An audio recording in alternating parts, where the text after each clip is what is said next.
Alhamdulillah, pagi ini kita dapat bersama lagi dalam kuliah Sunan Tirmizi dan kita telah sampai ke bab 81, iaitu bab ma jaa annal ma' minal ma'. Annal ma'a minal ma'. Bab hadis-hadis tentang air. Yakni keperluan mandi junub itu adalah kerana air. Maknanya bab tentang air kerana air. Kalau ringkasnya begitu ya tajuk ni. Tapi kalau nak ambil maksud dia, hadis-hadis tentang air, yakni keperluan mandi junub itu adalah kerana air, yakni kerana terkeluar air. Jadi air yang kedua tu apa? Air mani ketika bersetubuh dan lain-lain. Hadis yang ke-110 dan seterusnya. Wa bihi qala haddatsana Ahmad bin Mani', qala haddatsana Abdullah bin al-Mubarak, qala akhbarana Yunus bin Yazid عن الزهري عن سهل بن سعد عن أبي بن كعب قال إنما كان الماء من الماء رخصة في أول الإسلام ثم نهي عنها. حديث 111. وبه قال حدثنا أحمد بن منيع قال حدثنا عبد الله بن المبارك قال أخبرنا معمر عن الزهري بهذا الإسناد مثله. قال أبو عيسى هذا حديث حسن صحيح وإنما كان الماء من الماء في أول الإسلام ثم نسخ بعد ذلك. وهكذا روى غير واحد من أصحاب النبي صلى الله عليه وسلم منهم أبي بن كعب ورافع بن خديج.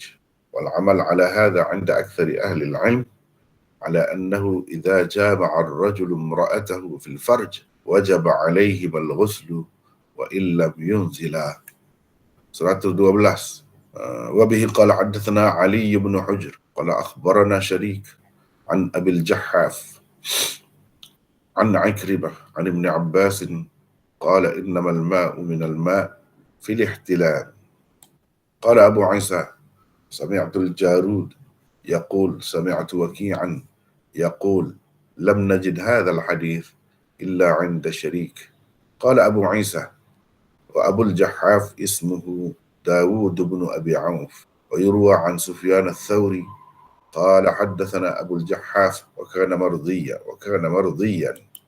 قال أبو عيسى وفي الباب عن عثمان بن عفان وعلي بن أبي طالب والزبير وطلحة وأبي أيوب وأبي سعيد عن النبي صلى الله عليه وسلم أنه قال الماء من الماء. والعمل على هذا عند أكثر أهل العلم على أنه إذا جامع الرجل امرأته في الفرج وجب عليهما الغسل وإن لم ينزلا. Bagian yang akhir ni macam berulang gitu sebenarnya sebelum ni telah ada dah.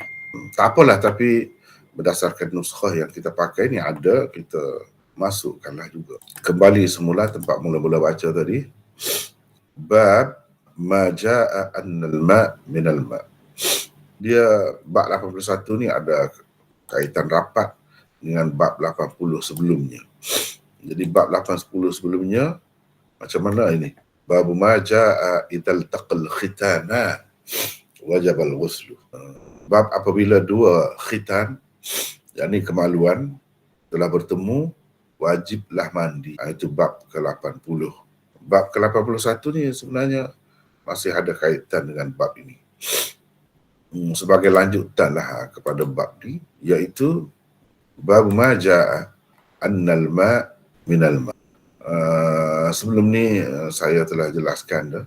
Ma jaa ni selalu ada. Kalau Tirmizi ni dia mula begini. Bab ma jaa.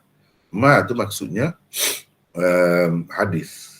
Ma tu isim mausul mubham, sama di situ.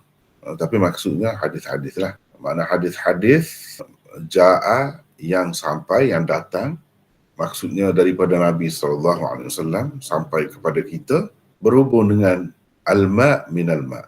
Itu maksudnya. Jadi ma jaa tu kena ingatlah. Kalau dalam Tirmizi ni maksudnya ma tu makna hadis. Mungkin hadis di bawah tu hanya ada satu, jadi kita terjemah hadis saja, satulah bahasa Melayu. Tapi kalau ma tu di bawah bab tu ada beberapa hadis, jadi kita terjemah ma tu dengan makna hadis-hadis. Boleh terjemah begitu. Sebab apa? Ma itu isim mausul mustarak. Isim mausul mustarak. Boleh diguna untuk satu, boleh diguna untuk dua, boleh diguna untuk lebih daripada dua, jamak. Boleh. Boleh diguna untuk muzakkar, boleh diguna untuk muannas, semua boleh. Bebas. Itu dipanggil isim mausul mustarak. Jadi ja'a mengambil kira ma itu sebagai lafaz dia tu muzakkar. Kalau nak kira ma tu boleh jadi dua saja hadis di bawah bab itu. Boleh jadi banyak. Jadi kalau kita takdirkan, kalau seandaikan satu hadis lah di bawah bab, satu bab tu, di bawah bab ni tidak satu, ada dua sekurang-kurangnya.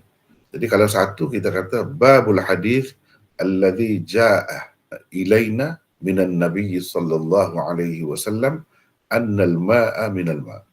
Gitu takdirnya. Kalau kita kata beberapa hadis, babul ahadith allati ja'at lah. Kena gitu lah. Macam tadi jugalah tadi. Cuma ja'at bukan ja'ah. Kalau dua hadis ja'ah, ada alif lah selepas hamzah tu. Gitu. Tetapi cara mudah Imam Tirmizi sentiasa guna beginilah. Ma ja'at tak kira. Hadis di bawah bab itu satu, kedua, ketiga, kau boleh masuk semua. Cuma kita sendirilah kita tengok sebenarnya ada berapa hadis di bawah tu. Untuk kita terjemah macam saya terjemah ni hadis-hadis. Kenapa hadis? Dua kali. Makna jamak lah. Jamak. Kalau bahasa Melayu tu ulang dua kali tu jadi jamak lah kan. Kenapa diulang dua kali? Sebab hadis-hadis tu ada beberapa, dia bukan satu.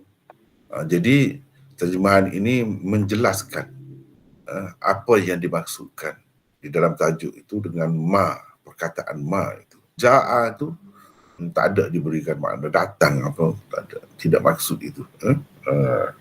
Babul ahadith allati wasalat ilaina, ja'at mana wasalat ilaina minan nabiy sallallahu alaihi wasallam. Bab hadis-hadis tentang air, al-ma. Ini air yang pertama ni maksudnya air mandi junub, air untuk mandi wajib.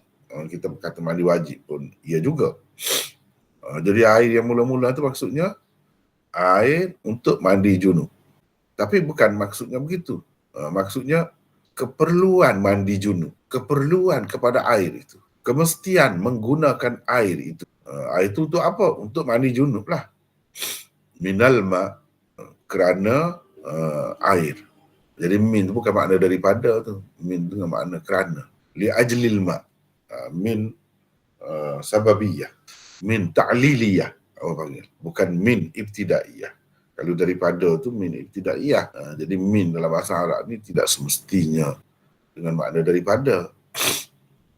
Macam di sini bukan dengan makna daripada. Kalau terjemah daripada tak masuk lah. Tak kena. Jadi min tu min ta'liliyah. Orang panggil. Kerana. Sebab itu saya terjemah kerana. Kerana air. Jadi air yang kedua tu maksudnya air mani. Apa maksud? Kerana keluar atau terkeluar air mani. Kerana terkeluar air. Jadi air yang kedua tu dengan makna air mani. Air mani keluar tu, air mani yang keluar tu. Jadi kira-kiranya kerana ketika bersetubuh dan lain. Maknanya tak mesti kerana bersetubuh saja air mani itu keluar, kerana bersetubuh saja atau ketika bersetubuh saja. Asalkan keluar air mani, jadi kena mandilah dengan sebab mimpi ke atau tidak lah. Tidak kerana itulah. Kerana terkhayal-khayal ke misalnya lalu keluar air mani. Atau pegang kemaluan ke lalu terkeluar air mani. Tak kira lah, itu maksud dan lain-lain. Kena mandi wajib kerana terkeluar air mani. Kemudian saya tidak nak pergi bincang panjang lah. Sifatnya yang mewajibkan mandi itu kena air macam mana, air mani macam mana. Itu detail dia tu memang ada banyak lah. Saya tidak nak pergi ke situ lah. Jadi pada dasarnya gitulah. Bukan air madhi, air al-madhi. Bukan air madhi dah. Bukan air wadi, air wadi. bukan. Tapi air mani yang dimaksud, yang kena mandi ni. Kalau air lain, air madhi, tak kena mandi. Tak perlu kepada air yang pertama tu. Maknanya kewajipan mandi itu tidak ada. Hanya basuh sajalah. Lepas tu berwuduk. Gitu. Nak kata jadi berhadas besar, tidak. Hanya berhadas kecil sahaja. Kalau air wadi, itu tak ada apa pun. Basuh sajalah. Air wadi keluar kerana kepenatan ke, kerana sakit ke, gitu je lah. Air madhi pun begitu juga keluar. Kadang-kadang kerana sakit. Sebab tu saya kata kalau ada perbincangan banyak lagi di sini. Air maninya macam mana tu yang kena mandi tu. Kalau kerana sakit macam mana. Tak berhenti selalu keluar. Dia ada perinciannya pula lah. Begitu. Kalau bab penyakit tu jadi cerita lain pula. Ni kalau yang biasa lah. Kalau yang biasa tu, beginilah hukum. Kita ada nota 997. Maksud Tirmizi mengadakan tajuk bab ini ialah untuk menyatakan hadis al-ma'u minal ma' telah dimansukhkan. Dan itu dinyatakan oleh Tirmizi kemudian. Dalam tadi kita dah baca tadi. Hadis tu kita belum baca lagi ya. Terjemahannya. Baik, kita pergi terjemahan dulu. Imam hadis 10, Imam Tirmizi dengan sanadnya meriwayatkan daripada Sahal bin Sa'ad, daripada Ubay bin Ka'ab. Kata beliau, sebenarnya air yang mandi junub itu baru perlu kerana air. Jadi kerana terkeluar air. Maksud air yang kedua tu air mani ketika bersetubuh dan lain-lain. Itu adalah suatu keringanan dan kemudahan yang diberikan. Orang panggil dalam istilahnya rukhsah di permulaan Islam. Ia kemudiannya dilarang. Itu hadis yang pertama. Hadis yang 111 ni Ahmad bin Mani'. Ahmad bin Mani', Abdullah bin Al-Mubarak. Qala akhbarana Yunus bin Yazid an Az-Zuhri. Itu hadis yang pertama. Ahmad bin Mani'. Jadi hadis 111 ni Ahmad bin Mani' juga. Cuma dia atas daripada Abdullah bin Mubarak, itu bukan Yunus bin Yazid Al-Aili, tapi Ma'mar yang meriwayatkan daripada Zuhri dengan sanad itulah juga. Jadi hadisnya sama dari segi lafaznya. Dari segi lafaznya, teksnya itu sama. Jadi Imam Tirmizi dengan sanadnya meriwayatkan daripada Ma'mar, daripada Az-Zuhri dengan sanad ini. Sama seperti hadis 110 di atas tadi. Sama lafaznya seperti hadis sebelumnya. Jadi berdasarkan saluran riwayat ni pun, lafaz hadis itu sama dengan hadis 110 sebelum ni. Kemudian Imam Tirmizi kata, Abu Isa berkata ini adalah hadis hasan sahih. Sesungguhnya kerana air itu hanya ada di awal-awal Islam. Setelah itu ia dimansukhkan. Demikianlah bukan seorang sahabat. Maksudnya malah ramai daripada mereka lah telah meriwayatkan hadis ini. Antaranya Ubay bin Ka'ab dan Rafi' bin Khadij. Kebanyakan ahli ilmu mengamalkan hadis ini. Menurut mereka jika seorang laki-laki. Jadi inilah yang saya kata berulang tu. Sudah ada dah di sini. Lepas tu sekali lagi dia sebut di kemudian itu. Jadi berulang ni kerana siapa, Imam Tirmizi sendiri ke ataupun orang lain, wallahu alam, tidak dapat dipastikan. Tapi dalam banyak nuskah begitulah. Menurut mereka jika seorang laki-laki menyetubuhi isterinya pada kemaluan, maka wajiblah kedua-duanya mandi meskipun tidak keluar air mani. Lepas tu hadis 112, Imam Tirmizi dengan sanadnya meriwayatkan daripada Ibni Abbas. Beliau berkata, sesungguhnya air yang dimandi kerana air, yakni air mani, itu dalam kes mimpi. Dalam kes mimpi itu berkenaan dengan mimpi bersetubuh. Jadi sehingga dirasakan keluar air mani. Mana seseorang itu dalam mimpi itu dia perasa macam dia keluar air mani. Dia telah bersetubuh. Itu ihtilam namanya. Mimpi bersama dengan perempuan. Bersama itu bukan bersama sajalah, bersetubuh maksudnya. Jadi ada kalanya keluar air mani, ada kalanya tidak keluar air mani. Kalau keluar air mani, walaupun mimpi tidak setubuh yang sebenarnya, kena mandi. Itulah dalam tajuk tadi saya buat. Dan lain-lain tu. dan lain-lain tu, kerana setubuh ke ataupun lain-lain. Jadi lain-lain ni kerana ihtilam misalnya. Dalam kes mimpi, jadi mimpi bersetubuh maksudnya. Abu Isa berkata, aku mendengar Al-Jarud berkata, aku mendengar Waqi' berkata, kami tidak mendapat hadis ini kecuali pada Syarik. Abu Isa berkata, kata lagi maksudnya, Abul Jahhaf namanya adalah Daud bin Abi Auf. Hadis ini juga diriwayatkan daripada Sufyan Ats-Tsauri. Kata beliau, Abul Jahhaf meriwayatkan kepada kami dan beliau adalah seorang yang disenangi, mardhiyan, seorang yang disenangi, seorang yang kami anggap orang bagus lah. Lepas tu Abu Isa berkata lagi, dalam bab ini juga ada riwayat daripada Uthman bin Affan, Ali bin Abi Talib, Az-Zubair, Talhah, Abu Ayyub dan Abu Sa'id daripada Nabi SAW. Mana lafaz itu lafaz Nabi lah kira-kiranya. Bahawa baginda bersabda, air, yakni mandi wajib itu, kerana air. Air itu kerana air. Jadi maksudnya air mandi wajib tu. Maksudnya mandi wajib lah. Kerana air. Maksudnya kerana terkeluar air. Jadi air mandi. Itu maksud. Bahasa ringkas dia guna. Amalan yang ni orang ramai adalah berdasarkan hadis ini menurut kebanyakan ulama. Iaitu apabila seseorang menyetubuhi isterinya pada farajnya, wajiblah kedua-dua mereka mandi junub. Walaupun air mandi kedua-duanya tidak keluar.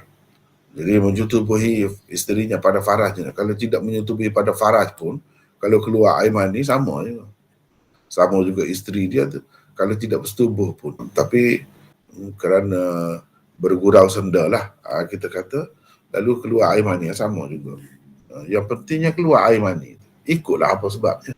Tapi biasanya, apabila dalam keadaan begini, itu sebab dia sebut tu, bukanlah ini sebagai suatu kemestian. Kalau menyetubuhi pada bahagian lain, tidak. Kalau tidak bersetubuh, tak kena mandi. Bukan gitu. Ini yang disebut ni yang kebiasaan.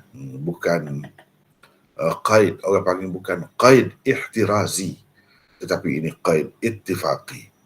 Itu dalam istilahnya begitulah. Kemudian baru kita pergi tempat mula-mula tadi, tempat mula-mula kita baca tadi. Baik, saya telah baca dah perbincangan tentang tajuk bab ni sedikit tadi. Maksud Tirmizi mengadakan tajuk bab ini ialah untuk menyatakan hadis al-ma' minal ma' telah dimansukhkan. Ia adalah hadis yang dikemukakan oleh Muslim di dalam sahih daripada hadis Abu Sa'id Al-Khudri. Kata beliau, kharajtu ma'an Rasulullah sallallahu alaihi wasallam yawm al-ithnain ila Quba hatta idza kunna fi Bani Salim waqafa Rasulullah sallallahu alaihi wasallam ala babi Itban فصرخ به فخرج يجر رداءه فقال رسول الله صلى الله عليه وسلم أعجلنا الرجل فقال عتبان أرأيت الرجل يعجل عن امرأته ولم يمن ماذا عليه فقال رسول الله صلى الله عليه وسلم إنما الماء من الماء. Ini ceritanya keluar tajuk tu al-ma'u min al-ma' ni sabda Nabi. Kira-kira apa maksudnya?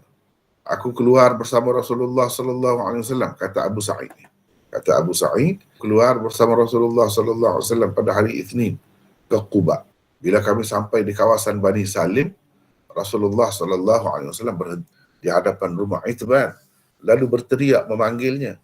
Dia pun keluar dalam keadaan menyerit selimut. Saya terjemah ridak ni dengan makna selimut. Yang sekarang ni ahli-ahli agama yang kita letak di bahu dia tu. Itu bukan ridak tu, tak betul tu. Menggambarkan keadaan di zaman Nabi, ridak tu bukan itu. Kain selimut, kain yang agak besar juga. Bukan saja sebagai perhiasan itu, tak betul tu. Itu kemudian lah. Baru sekarang ni ada, dulu-dulu pun tak ada tu semua, karut semua. Menyeret selimutnya. Ketika itu Rasulullah SAW bersabda, kita telah membuatkan dia bersegera. Dan kemudiannya bertanya, kemudiannya itu silaplah baiki. Itban kemudiannya bertanya, apa katamu tentang orang yang bersegera meninggalkan isterinya dalam keadaan ia belum mengeluarkan air mani? Apa yang ia mesti lakukan? Ditanya Nabi. Rasulullah SAW menjawab, air baru perlu, maksudnya dia kemuskilan dia lah, dia tahu dah kalau tubuh tu keluar air mani seperti biasa kena mandi lah.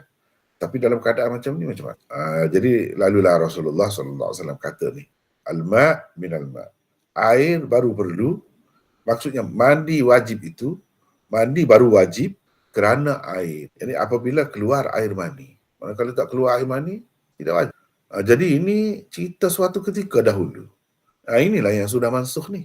Suatu ketika dahulu memang telah diamalkan oleh sekian ramai sahabat-sahabat, walaupun telah bersubuh, tapi tak keluar air mani, tak mandi. Tak wajib mandi. Dia pakai hadis-hadis ni lah.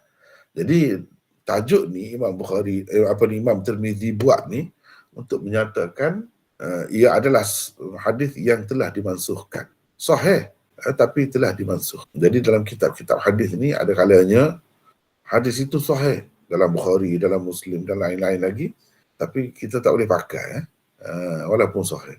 Bukan semua yang sahih itu boleh pakai. Tak boleh pakai sebab apa? Sebab ia sudah mansuh. Contohnya ni. Lalu selepas itu adalah hadis ini. Jadi hadis ni saya telah baca tadi. Cumanya sebelum itu sebagaimana biasalah 110 Ahmad bin Mani' meriwayat. Ini kita sudah bertemu dah, yang sudah bertemu dah tu kita tak perkenal lagi. Jadi di sini katanya Yunus bin Yazid. Siapa Yunus bin Yazid? 998. Di sini saya nak orang lain baca lah. Hari ni hari last ni. Saya nak orang lain baca. Silakan baca. Siapa nak baca, silakan. Ini pengenalan tentang perawi kita ni. Dalam sanad ni ada Yunus bin Yazid. Silakan, siapa nak baca? Saya baca dulu. Soleh. Ya, saya. Ya, Soleh, silakan. Okey. 998, beliau ialah Yunus bin Yazid bin Mushkan bin Abi An-Nijad Al-Aili. Yunus adalah antara murid Zuhri yang paling menonjol dan berkaliber. Beliau seorang perawi yang thiqah. Walaupun begitu, dalam riwayatnya daripada Az-Zuhri terdapat juga sedikit waham. Di dalam riwayatnya daripada selain Az-Zuhri pula mungkin terdapat kesilapan. Demikian kata Hafiz Ibn Hajar dalam At-Taqrib. Apabila disebut Yunus meriwayatkan daripada Az-Zuhri secara mutlak tanpa menjelaskan identitinya, maka beliaulah yang dimaksudkan. Ibnu Abi Hatim meriwayatkan daripada Abbas Ad-Duri bahawa Ibnu Ma'in berkata, orang yang paling teguh dalam meriwayatkan hadis-hadis Az-Zuhri ialah Malik, Ma'mar, Yunus dan Shu'aib. Uthman Ad-Darimi meriwayatkan daripada Ahmad bin Yunus bahawa beliau berkata, kita tidak mengutamakan sesiapa pun daripada Yunus dalam meriwayatkan hadis daripada Az-Zuhri. Para ulama hadis menyebut Yunus sebagai thiqah secara mutlak. Mereka hanya mendhaifkan setengah riwayatnya sahaja apabila ia menyalahi riwayat rakan-rakan seangkatannya atau apabila dia meriwayatkan dari hafalannya. Kalau dia meriwayatkan hadis daripada kitabnya, maka dia adalah seorang hujjah. Keenam-enam pengarang kitab-kitab utama hadis berhujjah dengan hadis riwayatnya. Di dalam Sunat Tirmizi ini terdapat sebanyak 32 hadisnya. Yunus bin Yazid meriwayatkan hadis daripada Al-Qasim, Ikrimah, Salim, Nafi', Zuhri dan ramai lagi tokoh-tokoh hadis yang lain. Beliau meninggal dunia di Mesir pada tahun 159 Hijrah. Ini tentang Yunus bin Yazid. Abdullah bin Al-Mubarak meriwayatkan hadis ini daripada Yunus bin Yazid. Kemudian dia meriwayatkan daripada Zuhri, itu kita dah bertemu banyak kali dah, daripada Sahl bin Sa'd. Kadang-kadang disebut Sahl atau Sahal. Boleh kedua-duanya. Sahl bin Sa'd. 999. Boleh Soleh teruskan? Ya, Maulana. 999. Bin Malik bin Khalid Al-Ansari Al-Khadraji Al-Sa'idi. Beliau dan ayahnya adalah sahabat Rasulullah SAW. Sebanyak 188 hadis diriwayatkan daripada beliau. Bukhari dan Muslim bersepakat meriwayatkan 28 hadisnya. Sementara hadisnya yang diriwayatkan oleh Bukhari sahaja tanpa Muslim adalah sebanyak 11 hadis. Az-Zuhri, Abu Hazim dan Abu Suhail adalah antara orang yang meriwayatkan hadis daripadanya. Abu Nu'aim berkata, Sahl meninggal dunia pada tahun 91 Hijrah ketika berumur 100 tahun. Ibnu Sa'ad pula berkata dia adalah sahabat yang paling akhir meninggal di Madinah. Itu tentang Sahal bin Sa'ad. Dia pula mengambil hadis daripada Ubay bin Ka'ab. Ubay bin Ka'ab kita telah bertemu dah. Kata beliau, sebenarnya air kerana air. Ini sebenarnya mandi junub itu baru wajib kerana terkeluar air mani ketika bersetubuh dan lain-lain. Itu suatu, kata dia, keringanan, yakni kemudahan yang diberikan. Dalam istilah ini disebut rukhsah di permulaan Islam. Ia kemudiannya dilarang. Tidak dibenarkan buat begitu. Bahkan kena mandi jugalah ikut mana-mana. Keluar air mani ke tidak keluar ke, kena mandi juga. Ini nota kita, nota yang ke-1000 ni. Soalan boleh baca lagi? Ya, Maulana. Silakan. Nota 1000. Maksudnya ialah dilarang daripada mengamalkan rukhsah yang diberikan sebelum itu dan diwajibkan pula mandi dengan semata-mata persetubuhan, sama ada terkeluar air mani ataupun tidak. Di dalam Sunan Abi Daud tersebut keterangan Ubay bin Ka'ab begini. Annal futya allati kanu yuftuna annal ma'a minal ma'i kana rukhsah. رخصها رسول الله صلى الله عليه وسلم في بدء الإسلام ثم أمر بالاغتسال بعد. Bermaksud sesungguhnya fatwa yang mereka, yakni para sahabat, berikan dahulu bahawa mandi baru perlu apabila terkeluar air mani itu merupakan satu kemudahan, yakni rukhsah yang diberikan oleh Rasulullah sallallahu alaihi wasallam di permulaan Islam. Kemudian baginda memerintahkan supaya mandi apabila bersetubuh. Menurut riwayat Al-Hazimi di dalam kitab Al-I'tibar pula tersebut kata-kata beliau, yakni Ubay bin Ka'ab begini. Kana al-ma'u min al-ma' syai'an fi awal al-Islam thumma turika dhalik ba'du wa amiru bil ghusli idza massa al-khitan. Bermaksud mandi baru perlu apabila terkeluar air mani itu adalah hukum di permulaan Islam. Ia kemudiannya ditinggalkan, yakni dimansuhkan, dan mereka diperintah supaya mandi apabila khitan bersentuhan, yakni berlaku persetubuhan. Abu Isa dah. Itu cerita lain pula. Jadi riwayat yang satu lagi ni sama daripada perawi yang sama seperti 110 sebelum ni, iaitu Imam Tirmizi ambil daripada perawi yang sama, Ahmad bin Mani'. Lepas tu yang meriwayatkan hadis ini kepada Ahmad bin Mani' sama juga Abdullah bin Al-Mubarak. Cuma dia atas daripada Abdullah bin Al-Mubarak riwayat tadi Yunus. Riwayat ini Ma'mar. Jadi Yunus ke Ma'mar ke Syuaib ke itu anak-anak murid Zuhri yang teguh lah, yang kuat. Ni 111 ini pun hadis yang sama juga lafaz dia. Cuma inilah dipanggil saluran riwayat yang lain. Bahagian bawahnya sama. Maksudnya Ma'mar menjadi mutabi' kepada Yunus dalam meriwayatkan hadis ini daripada Az-Zuhri. Begitulah. Jadi mutaba'ah di situ. Di bahagian atas ini dipanggil mutaba'ah naqisah dalam istilahnya. Jadi hadis tu bila kata mithlahu bukan nahwahu. Ini satu istilah juga dalam kitab-kitab hadis. Bila kata mithlahu makna lafaz hadis 111 ini sama. Lafaz dia, makna dia pun tentulah sama, dan lafaz sama. Lafaz dia bukan sekadar makna dia saja sama. Lafaznya juga sama. Iaitu al-ma' innamal ma'u minal ma'. Lepas tu kata Abu Isa, ini adalah hadis hasan sahih. Selain At-Tirmidzi, hadis ini diriwayatkan juga oleh Ahmad, Abu Dawud dan Ad-Darimi dan ramai lagi yang lain. Kalau nak tengok dengan lebih detail takhrij hadis ini, boleh tengok kitab ni saya tunjuk. Di sini dia sebut dengan lebih banyak lagi. Saya nak ringkas itu sajalah yang kita sebut. Tetapi kalau nak lebih detail lagi, ni masail tata'allaq bi hadzal hadis. Masalah yang pertama, kedudukan hadis. Ini sahih. Imam Tirmizi kata hasan sahih. Ini takhrij dia. Selain daripada Tirmizi, Abu Dawud, Ibnu Majah, Syafi'i di dalam musnadnya, bukan di dalam dalam musnadnya.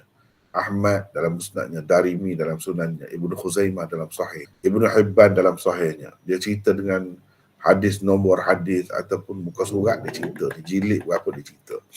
Ibnul Jarud dalam kitabnya Al-Muntaqa, At-Tahawi dalam kitabnya Ma'anil Athar, dan Al-Baihaqi di dalam Kubra, maksudnya Sunan Kubra, dan Al-Ma'rifah, Ma'rifatus Sunan wal Athar, di kitab Baihaqi semua. Ini banyaklah.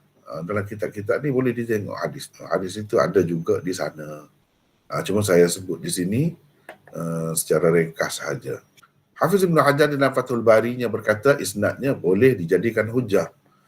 Di dalam kitab yang sama beliau berkata Ibnu Khuzaimah dan Ibnu Hibban menghukumnya sah. Jadi bukan seorang dua lah, bukan Imam Tirmizi sahaja kata ia sahih, tapi orang lain juga kata begitu.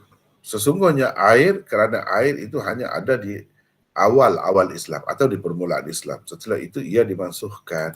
Hadis Ubay bin Ka'ab di atas jelas menunjukkan kemansuhannya. Hadis Ubay di atas itu menjelaskan, menunjukkan kemansuhannya. Kemansuhan hadis al-ma'u minal ma' itulah. Dan hadis yang memerintahkan mandi junub walaupun tidak terkeluar air mani itu lebih kuat, lebih rajih berbanding hadis innamal ma'u minal ma'. Air hanya kerana air. Kerana ia berdasarkan nas yang mantuq, bukan berdasarkan mafhum sahaja, tidak. Berdasarkan nas yang jelas disebut perkataannya. Perkataan itu jelas. Dahulu di permulaan Islam, lepas tu dilarang. Dahulu, lepas tu dimansuhkan, jelas. Lepas tu Imam Tirmizi berkata, demikianlah bukan seorang sahabat. Maksud bukan seorang itu maksudnya ramailah daripada mereka telah meriwayatkan hadis ini, antaranya Ubay bin Ka'ab dan Rafi' bin Khadij. Ini hadis yang menceritakan tentang mansuhnya hadis al-ma' min al-ma' itu. Hadis Ubay bin Ka'ab dikemukakan oleh Tirmizi sendiri di bawah bab ini. Hadis Rafi' bin Khadij pula dikemukakan oleh Ahmad di dalam musnadnya dan Al-Hazimi di dalam kitab Al-I'tibar fi an-nasikh wal mansukh min al-athar. Hadis Rafi' bin Khadij telah pun dikemukakan di bawah bab sebelum ini. Lihatlah di sana. Itu hadis Rafi' bin Khadij itu, sebab bab ni dia ada kaitan dengan bab sebelum ini. Boleh dilihat di sana. Baik, lepas tu hadis yang ke 112, iaitu hadis daripada Ikrimah, daripada Ibnu Abbas. Beliau berkata, sesungguhnya air mandi kerana air mani itu dalam kes mimpi. Jadi ini 141004. Siapa boleh baca? Siapa nak baca sini pula? Silakan. Saya baca Maulana. Silakan. Ruslan. Ruslan. Ya, saya Maulana. Silakan. Kali terakhir dah baca ni. Ya. Ada satu lagi nanti. Satu lagi. Ya. Lepas ni. Ya. Nota 1004.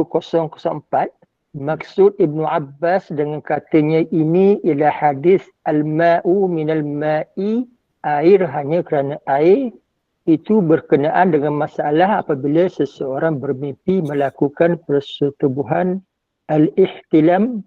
Dalam mimpinya itu ia mungkin merasa telah terkeluar air mani, mungkin juga air maninya tidak terkeluar. Jadi yang akan menentukan ia perlu mandi atau tidak ialah melihat setelah jaganya sama ada pada kainnya atau mana-mana bahagian tubuhnya, terutama bahagian yang berdekatan dengan kemaluan seperti peha, ari-ari dan sebagainya. Ada kesan basah atau kesan air mani ataupun tidak. Kalau ada kesan itu maka wajib mandi. Dalam keadaan tidak ada kesan pula tidak perlu mandi. Ia seolah-olahnya bukan disabdakan oleh Rasulullah sallallahu alaihi wasallam untuk menyatakan hukum mandi kerana persetubuhan sebenar ketika jaga tidak tidur. Dengan menerima pandangan Ibnu Abbas ini, kedua-dua hadis boleh dijamakkan, dikompromikan dengan mudah tanpa sebarang pertentangan. Sekejap Ruslan. Sekejap. Jadi maksudnya kalau kita pakai pandangan Ibnu Abbas ini, maknanya hadis al-ma' minal ma' itu tidak mansuh. Maknanya tetap boleh pakai dalam kes persetubuhan sahaja. Kalau tak boleh dipakai, persetubuhan sebenar, itu saja yang tidak boleh dipakai. Tapi dalam kes-kes lain, keluar air mani kerana ihtilam dan sebagainya, tetap boleh dipakai itu. Mana bila keluar air mani kena mandilah. Tidak mesti, tidak khusus dengan persetubuhan. Jadi Ibnu Abbas cuba mengumumkan lagi, meluaskan lagi makna dia. Kalau kita kata begitu, maka tidak perlulah dikatakan hadis itu mansukh. Cumanya bagaimana sahabat-sahabat sekian ramai yang kata mansukh tu? Kira-kiranya Ibnu Abbas ni tak tahu agaknya. Begitu. Jadi kalau kita pakai pendapat ini, nampaknya Ibnu Abbas macam ataupun tak terima lah kata mansukh tu. Bagi dia tidak mansukh. Cuma ya, kalau nak terima mansukh pun sebahagian dia. Sebahagian masalah dia. Bukan semua. Kes mimpi dan sebagainya terpakai, begitu jugalah. Boleh dipakai lah. Baik, teruskan Rasul. Kata Atruk Pashti, pandangan Ibnu Abbas itu dikemukakan beliau sebagai takwilan atau sebagai menyatakan ihtimal kemungkinan adanya erti yang lain yang boleh diberikan oleh hadis ke-110 dan hadis-hadis lain seumpamanya. Andai kata hadis Abu Sa'id Al-Khudri yang diriwayatkan oleh Muslim dan telah dikemukakan pada nota 997 yang lalu sampai ke pengetahuan beliau, tentu sekali beliau tidak akan membuat takwilan sebegini. Itu kata Turpashti, salah seorang ulama hadis lah. Jadi bagi dia, kira-kiranya Ibnu Abbas tak tahu ni. Dia duduk pakai lagi begitu. Kalau dia tahu, kira-kiranya dia tak akan buat takwilan begini sebab jelas sangat sudah mansukh tu. Itu kata dia lah. Sebab dia masih lagi keluarkan daripada hadis tu, pakai hadis itu dengan arti ada ihtimal lain, dalam keadaan lain, bukan dalam keadaan persetubuhan sebenar, dalam keadaan jaga tu, misalnya dalam mimpi ke misalnya, itu boleh dipakai hadis tu, boleh dipakai hadis tu. Itu takwilan dipanggil, atau sebagai menyatakan ihtimal, yakni kemungkinan adanya arti yang lain. Sebab dia seorang yang alim di kalangan sahabat, dia nampak sudut itu. Baik, teruskan. Syekh Abdul Had Ad-Dihliwi berkata, mungkin boleh juga dikatakan bahawa pandangan yang diutarakan oleh Ibnu Abbas itu bukanlah sebagai takwilan terhadap hadis berkenaan. Bukan juga merupakan penafian beliau terhadap kemansukhannya. Malah maksud beliau hanyalah menyatakan hukum masalah setelah menerima ia telah mansukh. Kesimpulannya, hadis al-ma'u minal ma'i, air hanya kerana air, secara umumnya memanglah telah mansukh. Namun hukumnya dalam masalah ihtilam, bermimpi melakukan persetubuhan masih kekal. Itu pandangan Syekh Abdul Haq. Kitab Syekh Abdul Haq ni dalam Maktabah Syamilah sudah ada sekarang ni. Iaitu Lama'atut Tanqih, Syarah Mishkatul Masabih. Sudah ada di dalam Maktabah Syamilah. Jadi dia ni seorang tokoh sebelum zaman Shah Waliullah lagi. Ini juga satu keluarga yang banyak berjasa dalam bidang hadis di India. Tapi zamannya sebelum lagi daripada Shah Waliullah. Kalau Shah Waliullah tu sekarang ni sudah 200 tahun, dia lebih dah 300 tahun. Jadi ini sebelum tu lagi lah. Ini pun keluarga dia terlibat. Bukan dia seorang saja, sama seperti Shah Waliullah. Tapi dia tidak sepopular Shah Waliullah. Walau bagaimanapun dia ada meninggalkan banyak kitab. Kalau kitab Mishkat tu, dia tekan sangat Mishkat itu. Ada dua syarah dia dalam bahasa Arab, satu Lama'atut Tanqih, itu ada dalam Syamilah. Satu lagi dalam bahasa Farsi, sebab di India pada masa tu memang menggunakan bahasa Farsi secara umumnya. Zaman Shah Waliullah pun bahasa Farsi. Dia bahasa Urdu tak ada lagi pada masa itu. Bahasa Urdu ni bahasa biasa sahaja ada pun.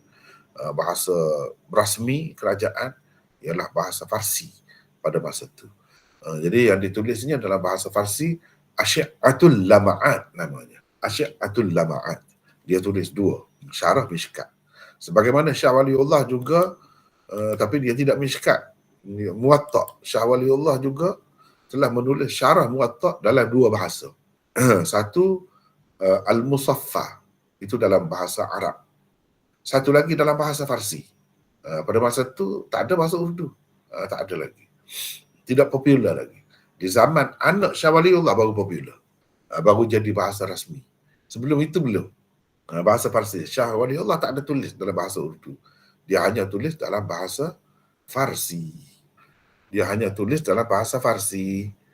Sebab itulah ulama-ulama di India, di Pakistan, dia macam memastikan pelajar-pelajar agama ni belajar bahasa Farsi. Suatu ketika dahulu. Sebab banyak buku-buku dalam bahasa Farsi ni kan, banyak sangat yang tidak ada dalam bahasa Arab. Kalau nak tunggu dalam bahasa Arab, lama lah. Contohnya, buku Izalatul Khafa an Khilafatil Khulafa, karangan Shah Waliullah itu, ditulis dalam bahasa Farsi. Sekarang ni baru ada. Sekarang ni zaman kita ni, barulah ada dalam bahasa Arab, lengkap terjemahan dia. Sedangkan dahulu berapa abad dah? Berapa abad? 2-3 abad baru ada dalam bahasa Arab. Tapi terjemahan daripada bahasa Farsi ke dalam bahasa Urdu lama dah sudah ada. Sebab apa? Sebab kitab-kitab Shah Waliullah tu dalam bahasa Farsi. Jadi nak faham kitab dia tu kena tahu bahasa Farsi lah. Sebab itu ulama-ulama di sana saya boleh belajar bahasa Farsi. Dia boleh bahasa Farsi. Walaupun mungkin dari segi bercakap tu tidak fasih, tapi baca mereka boleh baca dengan baik. Kitab tafsir yang pertama ditulis oleh Shah Waliullah, Fathur Rahman fi Tafsiril Quran, itu pun dalam bahasa Farsi, tapi anak-anak dia mula tulis dalam bahasa Urdu. Shah Abdul Aziz tulis dalam bahasa Farsi lagi.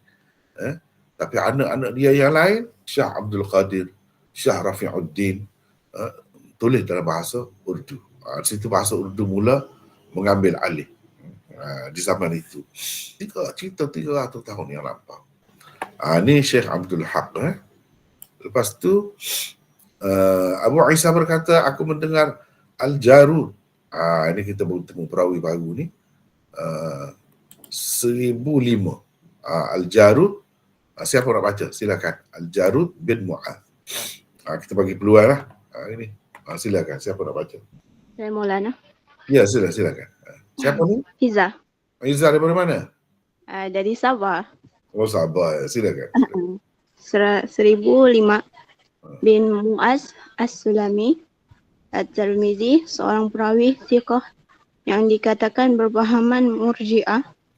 Beliau meriwayatkan hadis daripada Jarir, Ibnu Uyainah, Al-Walid bin Muslim dan lain-lain.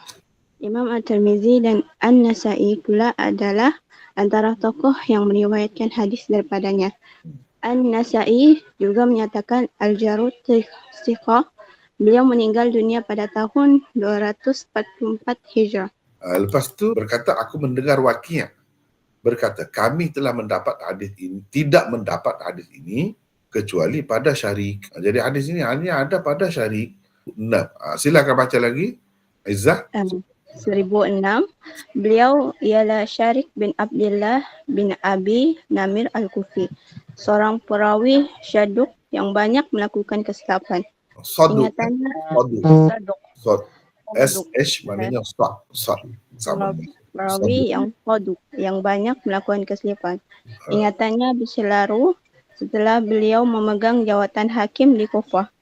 Hafiz Ibnu Hajar berkata di dalam Al-Tahqiq Al-Habir, isnad hadis ini lemah kerana ia dari riwayat Syarik daripada Abi Al-Jahhaf. Lepas itu Syarik itu Abu Isa berkata Abul Jahhaf namanya. Ini kan kalau tengok hadis ni Syarik mengambil hadis ini daripada Abil Jahhaf. Kedua-dua ni perawi yang ada masalah.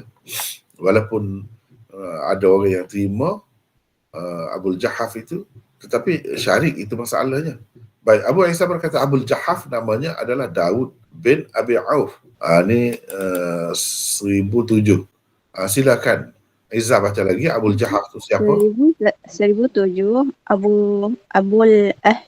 Abul Jahhaf terkenal dengan kunyahnya.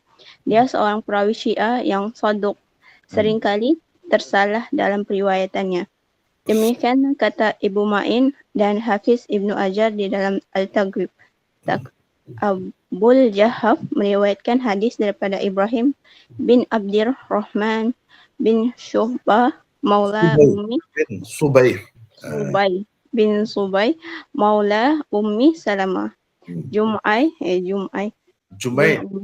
Jumai bin Umair, Abu Hazim, Ikrimah dan lain-lain. Syarik kedua-duanya Sufyan Israel. Abdul Salim Cari kedua-dua Sufyan. kedua-dua Sufyan Israel. Maksudnya Sufyan bin Uyainah dan Sufyan Ats-Tsauri. Kedua-dua Sufyan itu maksudnya. Teruskan. Abdul Salim bin Harb dan lain-lain pula. Abdul Salam bin Harb dan lain-lain pula adalah antara orang yang meriwayatkan daripadanya. Ahmad, Sufyan Ats-Tsauri, Ibnu Hibban dan Ibnu Ma'in mengatakan Abul Jahaf Thiqah. An-Nasai berkata tidak mengapa dengannya. Ibnu Adi berkata dia mempunyai banyak hadis. Salah seorang pelampau Syiah dan kebanyakan hadisnya. Berkenaan dengan Ahlul Bait, bagi saya dia tidak kuat dan tidak juga termasuk dalam orang yang hadisnya boleh dibuat hujah. Al-Uqaili berkata dia salah seorang pelampau Syiah. Al-Azdi pula berkata dia seorang yang sesat dan dhaif. Hadisnya terdapat di dalam Sunan Tirmizi, Sunan An-Nasai, Sunan Ibnu Majah, di dalam Sunan At-Tirmizi. Ini hadisnya hanya ada 3 sahaja. Jadi itu tentang Abul Jahafnya. Jadi Imam Tirmizi kemukakan riwayat Abul Jahaf ni bukan sebagai riwayat utamanya, Riwayat yang sebenarnya ialah riwayat tadi. Jadi ini nak ceritakan pandangan Ibnu Abbas sahaja. Jadi kalau kita nak pegang dengan hukum, memang Ibnu Abbas berpendapat begitu, tak boleh lah sebab hadis ni dhaif. Pelik juga kita kata Ibnu Abbas ni seorang alim. Orang-orang lain tahu tentang mansuhnya, dia tak tahu pula. Takkanlah macam tu. Tetapi ada faedahnya daripada kita memahami kap Ibnu Abbas itu, bahawa sesuatu hadis itu ada kalanya ia tidak mansuh sepenuhnya. Yang dimansuhkan ialah sebahagian daripadanya. Itu ada berlaku, bukan dalam masalah ni saja. Bukan masalah hadis ni saja. Ada lagi hadis-hadis yang lain begitu. Yang dimansuhkan ialah sebahagian daripada kandungan hadis itu, bukan keseluruhannya. Jadi termasuk yang macam tu hadis inilah. Al-ma'u minal ma'. Ia tidak dimansuhkan sepenuhnya, tapi dimansuhkan sebahagian. Yang sebahagian itu kira-kiranya kalau mengikut Syekh Abdul Haq, Ibnu Abbas terima mansuh tu, tapi bagi dia mansuh tu tidak sepenuhnya. Sebahagian daripada afradnya, dikata sebahagian daripada keluar air mani, atau tidak sebahagian daripada yang berkait dengan ini, iaitu kalau persetubuhan sebenar dalam keadaan jaga. Itu sahaja yang dimaksud. Jadi kalau persetubuhan sebenar itu sama ada keluar air mani atau tidak, kena mandi. Tapi kalau bermimpi, itu tidak masuk pada keluar air mani. Tidak masuk, kena mandilah. Kalau keluar air mani. Tapi kalau tak keluar air mani, tak perlu mandi. Mana tetap terpakai juga itu. Tak perlu mandi. Nak tahu macam mana keluar ke tidak tu, tengoklah. Bila bangun pagi itu, tengoklah basah ke tidak kain itu. Contohnya. Kemudian Mana tanya sikit Ya, silakan. Abu Jahaf tu dia Syiah tu, masa ni dia maknanya tak ditolak lah, dia kira masih Islam lagi zaman ni. Kau macam mana? Begitulah. Begitu. Itu Syiah di zaman mutaqaddimin. Menurut istilah mutaqaddimin, walaupun dia kata melampau dah, sebenarnya tidaklah melampau macam sekarang ni. Sekarang ni melampau terus, memang betul, memang melampau sungguh sampai ke peringkat terkeluar daripada Islam. Dulu tidak macam tu.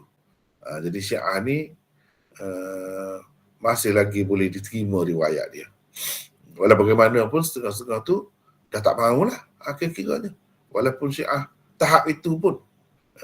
Jadi dalam istilah mutaqaddimin, kena baca buku saya lah, Syiah Rafidah, di antara kecuaian ulama dan kebingungan ummah. Lama dah antara buku yang mula-mula saya tulis lah, setelah balik daripada Pakistan.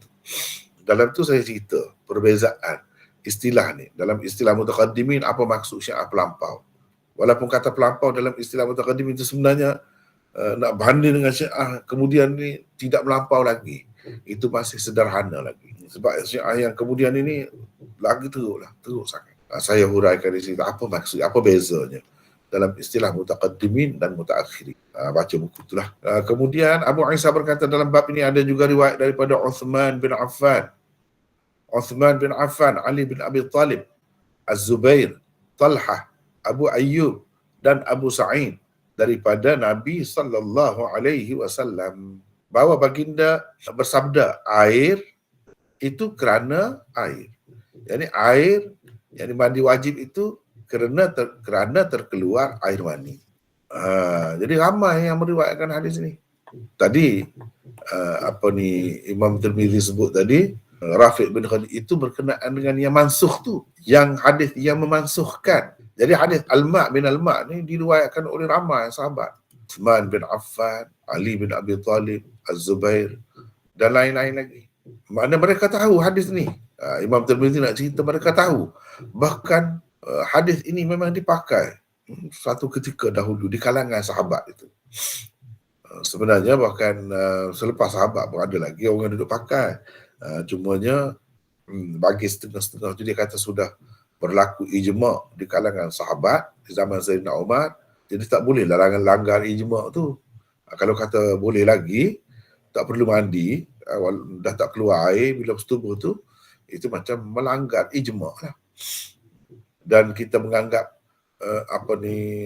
hadis yang sudah mansukh tu tidak mansukh, mana boleh pakai lagi. Itu salah lah. Macam kita kata menghadap kiblat ni, berkiblatkan Baitul Maqdis, padahal sudah mansukh, kita duduk pakai itu. Itu tak boleh, salah lah. Salah. Walaupun hadis itu sahih dan diriwayatkan oleh ramai sahabat, tapi ia hanya menceritakan sabda Nabi, dan itu hanya diamalkan di suatu ketika dahulu sebagai rukhsah di permulaan Islam. Lepas itu tidak lagi. Orang-orang yang meriwayatkannya ni, orang-orang ni sendiri pun tidak lagi buat begitu. Masing-masing ni ada isteri, bukan seorang isterinya pula. Dan pada masa itu bukan isteri saja, dia ada lagi hamba sahaya ni, hamba wanita. Itu pun disetubuhi juga, bukan semua. Disetubuhi juga. Jadi makna seseorang tu kalau dah kahwin 4 isteri biasa ni, 4 dah. Campur lagi dengan yang itu, dan yang itu dia tak ada terhad. Sampai 4 apa, dah lebih lagi pun boleh. Jadi kalau disetubuhi, maka hukumnya macam itulah. Al-ma' min al-ma'. Suatu ketika dahulu pakai begitu. Sebab apa? Kalau sentiasa mandi, banyaklah kena guna airnya. Sedangkan di tanah Arab tu air itu sedikit. Air itu susah. Bahkan kena beli, mahal, lebih mahal. Sampai sekarang ni pun lebih mahal daripada minyak di tempat kita ni. Minyak tu murah pula tempat dia. Sekarang ni. Dulu tak ada lagi penemuan minyak tu di tanah Arab. Tapi air tu memang berharga sangat lah. Kena proses air laut tu biar jadi air tawar boleh minum. Jadi kena proses tu, makan belanja lah. Sebab itu air lebih mahal lagi daripada minyak. Minyak dapat percuma saja di negara-negara Arab yang pengeluar minyak tu lah. Yang sekarang ni kaya-kaya tu, termasuk dalam senarai paling atas, lebih kaya lagi daripada negeri kafir tu. Yang kaya sungguh. 2-3 orang, dalam 2-3 orang tu seorang milioner. Tak kaya macam mana? Kaya sangat. Macam di Qatar, apa tu semua tu memang kaya sangat. Ni semalam ada sahabat kita ni, peserta ni daripada Qatar. Hari ni ada ke tidak? 17 tahun sana, dia lebih tahulah kan tentang keadaan di sana tu. Memang mewah sungguh lah, kaya sungguh. Jadi ni kalau nak tengok riwayat, saya tak masukkan di sini. Sebabnya rasa tidak perlu setakat ini. Tapi kalau perlu, dirasakan perlu akan datang, insya-Allah boleh kita masukkan. Misalnya kita tengok di sini. Ni masalah yang keempat, syarah kata Abu Isa wa fil bab an Uthman.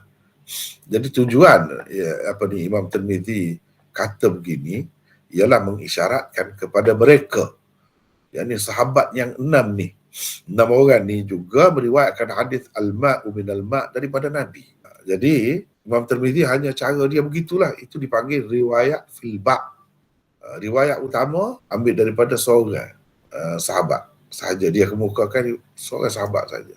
Lepas tu untuk mengisyaratkan kepada ramai lagi sahabat lain yang meriwayatkan juga perkara yang sama, dia akan sebut wafil bab.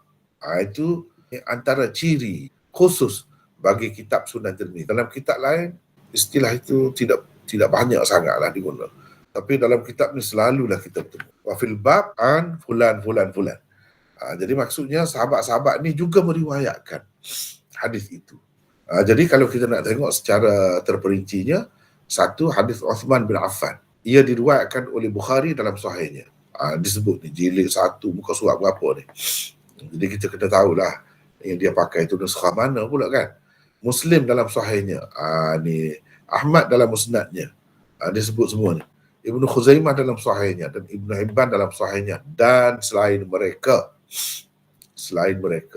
Ini riwayat Uthman. Lafaz riwayat Bukhari sebab ramai, dia ambil satu lafaz sebab banyak riwayat itu dia akan berbeza-beza lah juga lafaz dia sedikit sebanyak. Jadi dia ambil lafaz Bukhari, ni dengan sanad ni Zaid bin Khalid Al-Juhani kata dia bertanya Uthman bin Affan. Apa dia kata? Ara'aita idza jama'a ar-rajul imra'atahu. Bagaimana kalau seorang laki-laki itu bersetubuh dengan isterinya, falam yumni, tapi dia tak keluar air mani. Jadi Uthman jawab, yatawadda'u kama yatawadda'u lis-salah. Dia ambil air sembahyang seperti dia ambil air sembahyang untuk sembahyang lah. Wa yaghsilu dzakarahu, dan basuh kemaluan dia. Tak perlu mandilah. Kata Uthman, aku mendengar Rasulullah sallallahu alaihi wasallam dia kata aku dengar Rasulullah kata begitu. Mana al-ma' min al-ma' lah. Kalau keluar air mani barulah mandi. Kalau tidak tak payah. Ambil wuduk sahaja untuk sembahyang. Sebagaimana mengambil wuduk untuk sembahyang lah. Lepas tu baru basuh zakat. Jadi sebab itu Imam Bukhari pegang dengan hadis-hadis seperti ini. Imam Bukhari kata sentuh kemaluan tak batal lah sembahyang. Apa kata tidak? Imam Bukhari berpendapat seperti Imam Abu Hanifah, sentuh kemaluan tak batal lah sembahyang. Dia pegang dengan hadis mana? Ni salah satunya. Dia wuduk dulu. Lepas tu baru basuh zakat. Kalau kenapa dia mau wuduk dulu? Lepas tu baru basuh zakat mestilah kena tangan. Lepas tu tadi ambil wuduk tu batal lah. Mana bagi dia tidak batal. Kalau nak basuh kemaluan dulu pun boleh. Tapi kalau ambil wuduk dulu, lepas tu baru basuh, boleh. Tak batal lah sembahyang dengan menyentuh kemaluan itu. Sebab menyentuh kemaluan itu disebut kemudian. Walaupun ada lagi lah perbahasan orang yang tak setuju, dia kata macam-macam lah pula kan. Tapi antara alasan mereka ialah hadis ini. Baik, kata Zaid bin Khalid Al-Juhani, saya pun tanya tentang perkara itu Ali bin Abi Talib, Zubair bin Al-Awwam, Talha bin Ubaidillah dan Ubay bin Ka'ab. Mereka juga sama sependapat dengan Uthman. Suruh begitu juga kata dia. Lepas tu kata Yahya, Abu Salamah meriwayatkan kepadaku bahawa Urwah bin Az-Zubair meriwayatkan kepadanya bahawa dia mendengar daripada Rasulullah sallallahu alaihi wasallam begitu. Yang kedua, adapun hadis Ali bin Abi Talib itu dalam hadis Uthman tadi dah cerita. Zaid bin Khalid itu pergi tanya Ali bin Abi Talib. Dan ada juga riwayat daripada Ali bin Abi Talib itu dalam Musannaf Ibnu Abi Shaybah. Apa di Ibnu Abi Shaybah dalam Musannafnya kata. Ini. Daripada Zaid bin Khalid Al-Juhani, dia bertanya 5 orang sahabat Nabi sallallahu alaihi wasallam. Dia kata aku bertanya 5 orang sahabat Nabi sallallahu alaihi wasallam. Semua mereka berkata al-ma'u minal ma'. Termasuk Ali bin Abi Talib. Salah seorang daripada mereka Ali bin Abi Talib. Itu dalam Musannaf Ibnu Abi Shaybah ada. Jadi itu riwayatnya. Adapun hadis Talhah dan hadis Zubair itu sudah tersebut dah dalam hadis Uthman tadi yang mula-mula tadi. Dalam riwayat Bukhari itu. Mana Zaid bin Khalid pergi tanya mereka berdua juga. Adapun hadis Abi Ayyub itu diriwayatkan oleh Ad-Darimi dalam sunannya. Ini kitab baru kan. Baguslah cara baru kan. Kalau cara lama dia tak sebut ni jilid berapa, muka surat berapa, dia tak sebut. Tinggal begitu. Susah kita nak cari yang sebut macam tu. Dia tak ada sebut biasa. Dia sebut dalam kitab Ad-Darimi dalam sunannya, gitu saja. Abdul Razak dalam musannafnya, begitu saja. Tapi zaman sekarang ni kan, banyak kemudahan komputer apa senang, boleh tengok. Jadi boleh dicatik lah. Dari segi jilid, muka surat berapa tu boleh. Nasa'i dalam Al-Mujtaba, Ibnu Majah dalam sunannya, dan Ahmad dalam musnadnya, dan lain-lain selain daripada mereka. Lafaz riwayat Ad-Darimi. Sebab riwayat ni banyak ni, dia sedikit sebanyak ada perbezaan lah pada lafaznya. Sebab itu kena ambil riwayat salah seorang daripada mereka. Barulah riwayat daripada Abdul Rahman bin Su'ad, wa kana mardiyan min ahli Madinah. Dia seorang yang disenangi, salah seorang penduduk Madinah daripada Abi Ayyub Al-Ansari. Bahawa Nabi SAW bersabda, al-ma'u minal ma'. Tapi hadis ini dalam sanadnya ada Abdul Rahman bin As-Sa'id daripada Abdul Rahman bin Su'ad. Di dalam At-Taqrib, Hafiz Ibn Hajar kata tentang mereka berdua ni maqbul. Maknanya riwayatnya memerlukan kepada mutabi'. Di sini tidak ada mutabi'. Di sini tidak ada mutabi' bagi mereka berdua. Jadi tak kuat sangatlah. Walaupun begitu, hadis ini ada saluran riwayat yang lain. Rujuk An-Nuzhah karangan Al-Wa'ili. Yang kelima, hadis Abu Sa'id, itu diriwayatkan oleh Muslim dalam sahihnya, Abu Daud dalam sunannya, Ahmad dalam musnadnya. Lafaz riwayat Muslim begini. Riwayat daripada Abu Sa'id Al-Khudri daripada Nabi SAW, baginda bersabda, innamal ma'u minal ma'. Lepas tu hadis ni dia ada banyak saluran riwayat pula. Kalau nak tahu, tengoklah kitab An-Nuzhah karangan Al-Wa'ili. Ini orang Yaman ini. Kitab An-Nuzhah. Ni juga ni kitab yang berbicara secara khusus berkenaan dengan riwayat Tirmizi yang Imam Tirmizi kata wa fil bab. Namanya Nuzhatul Albab fi qawli Tirmizi wa fil bab. Hasan bin Muhammad bin Haidar Al-Wa'ili. Ni orang Yaman. Hari itu pernah mari Malaysia. Jadi dalam kitab ni ada lagi disebutkan, sebab ini kitab khusus berkenaan dengan riwayat fil bab Imam Tirmizi. Jadi dalam kitab ini disebutkan beberapa lagi saluran bagi riwayat Abu Sa'id Al-Khudri. Disebut ada lagi banyak saluran. Jadi begitulah, kan seorang dua sahabat yang meriwayatkan al-ma'u minal ma' itu ramai. Kalau nak kira mengikut takrifan setengah-setengah ulama, hadis mutawatir itu hadis yang diriwayatkan oleh 10 orang sahabat ke atas, maka itu mutawatir. Maka hadis ini juga termasuk dalam mutawatir, walaupun ia mansuh. Sama juga dengan riwayat tentang menghadap ke arah kiblat Baitul Maqdis itu, bukan seorang dua tu, ramai. Sebab yang bersemayam menghadap ke sana tu bukan seorang dua, beribu-ribu. Dan masing-masing bercerita. Itu pun mutawatir juga. Mutawatir pun mansuh. Sahih pun mansuh. Tak boleh pakai lah.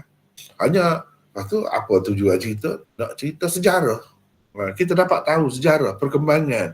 Jadi hukum mandi junub ni dia tidak kata satu begitu saja, tidak. Dia di samping itu ada lagi rukhsah. Tapi rukhsah itu hanya seketika sahajalah, bukan sepanjang masa.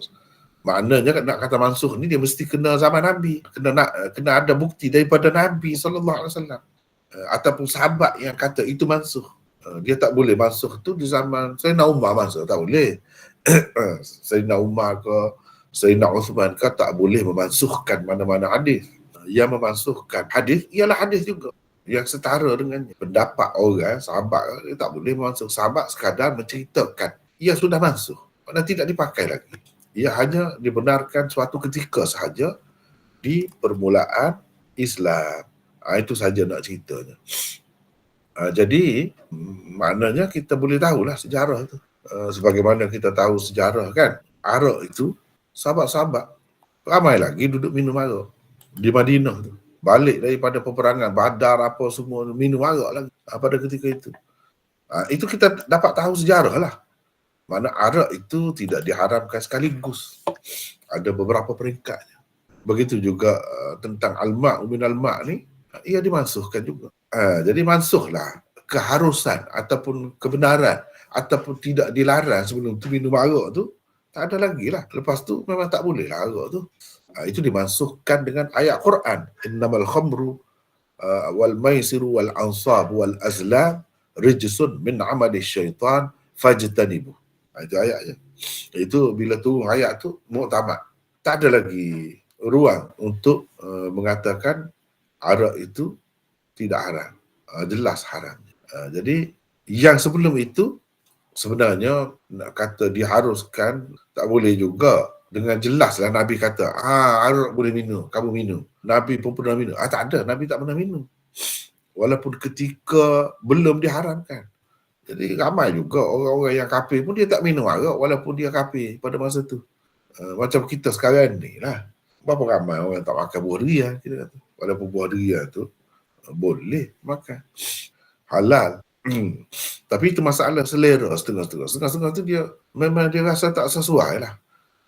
Dia jadi hilang akal, dia tak suka dah. Macam arak tu. Jadi kita boleh tahu ada setengah-setengah tu dimasukkan dengan ayat Quran. Macam arak tu. Ada setengah-setengahnya dimasukkan dengan hadis juga. Jadi yang ni al-ma' min al-ma' ni dimasukkan dengan hadis juga. Kena ingat hukum mansuh ni ia hanya berlaku di zaman Nabi SAW sahaja. Di zaman kemudian tak boleh. Tak ada siapa boleh memansuhkan hukum. Yang boleh memansuhkan hukum ialah Allah. Nabi itu pun sebenarnya dia sebagai menyampaikan daripada Allah. Lepas tu untuk apa kita kata? Dia nak bagilah kesenangan pada masa tu. Ada ketikanya ada kesenangan. Dan benda-benda macam ni bila ada hukum barulah. Kalau tidak, mana sudah jadi kebiasaan arak, minumlah. Nabi tak pernah suruh. Nabi tak kata harus boleh minumlah. Dia tak pernah ada dalam hadis macam tu. Tapi itu dah jadi kebiasaan masyarakat. Sama juga dengan kalau kita kata banyak lagi yang mansuh ni. Kalau kita terimalah kata muta'ah tu, nikah muta'ah tu boleh. Maka itu suatu ketika saja. Lepas tu sudah dimansuhkan. Dimansuhkan dengan apa? Dengan hadis juga. Dengan hadis. Pada pembukaan Mekah. Dalam perang Khaybar. Sudah dimansuhkan. Sebelum itu, tidak juga Nabi menyuruh. Membenarkan, tidak ada. Bahkan kalau kita tengok dalam Al-Quran, فَمَنِ بَتَغَى وَرَاءَ ذَلِكَ فَأُولَٰئِكَ هُمُ الْعَادُونَ. Jadi selain daripada isteri ataupun hamba yang dimiliki, tak boleh kita bersetubuh. Sesiapa yang buat selain daripada itu orang yang melampau. Ayat tu, ayat Makkiyah, diturunkan semasa di Mekah. Maknanya muta'ah ni tak ada, sebab muta'ah ni dia bukan kahwin. Dia bukan kahwin sebenarnya. Begitu. Dan dia bukan hamba saya. Orang yang dilakukan muta'ah dengannya tu bukan hamba saya. Perempuan tu perempuan merdeka. Jadi kalau perempuan merdeka tak boleh. Jadi illa ala azwajihim aw ma malakat aymanuhum fa innahum ghairu malumin faman ibtagha wara'a dhalik fa ulaika humul adun. Jadi sebenarnya daripada awal lagi kita nampak agama Islam tu dah tak setuju dengan muta'ah. Cumanya dia menjadi amalan biasa umum masyarakat Arab pada masa itu. Baru diisytiharkan secara jelas, maknanya dalam hadis-hadis kemudian. Dalam hadis-hadis kemudian. Itulah berkenaan dengan pemansuhan muta'ah. Pemansuhan muta'ah. Setengah-setengah ulama tu tak terima dia mansuh tu. Tapi dalam beberapa hadis ada sebut mansuh, sepatutnya terimalah. Terima. Sama seperti arak juga. Sudah jadi amalan umum orang Arab minum arak. Begitu juga dengan muta'ah. Kedua-duanya dimansuhkan. Telah dimansuhkan. Tak boleh lagi buat begitu. Habislah. Sampai ke situ. Bab lain pula selepas ni. Eloklah tu kita berhenti di situ. Walaupun bab selepas ni sebenarnya masih ada kaitan juga dengan bab ni. Tak apalah. Sekurang-kurangnya bab ni telah habis. Wallahu a'lam.